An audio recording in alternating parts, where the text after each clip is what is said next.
Bienvenue à la communauté d'études quotidiennes de la Bible. La méditation quotidienne des jeunes a pour titre « Un contretemps n'est pas une défaite ». À quoi bon me désoler, à quoi bon me plaindre de mon sort? Mieux vaut espérer en Dieu et le louer à nouveau. Lui, mon sauveur et mon Dieu. Psaume 42, verset 6.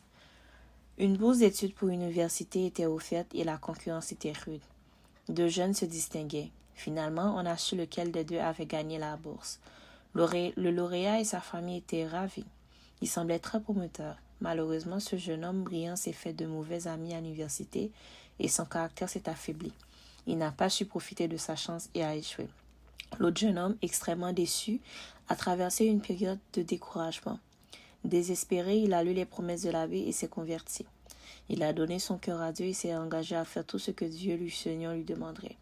Bien qu'il avait peu d'argent, il est entré dans une faculté chrétienne où il a travaillé assidûment. Il a terminé ses études et s'est consacré à un ministère. Plus tard, il est devenu un missionnaire renommé. S'il n'avait pas échoué, il ne serait peut-être jamais tourné vers le Seigneur et aurait suivi le même chemin que son compagnon qui a réussi. C'est souvent à l'école de la frustration que nous apprenons les leçons les plus précieuses. Nous devrions remercier Dieu de ne pas toujours nous donner des tâches faciles, mais de nous donner la force de surmonter nos difficultés. Dans tous les siècles, les élus de Dieu ont été formés et disciplinés à l'école de l'épreuve. Ils ont foulé sur la terre des sentiers étroits. Ils ont été purifiés dans la fournaise de l'affliction. Abraham a attendu le fils de la promesse pendant 25 ans. Joseph a vécu comme esclave pendant plus de 10 ans, avant de comprendre le plan de Dieu pour sa vie.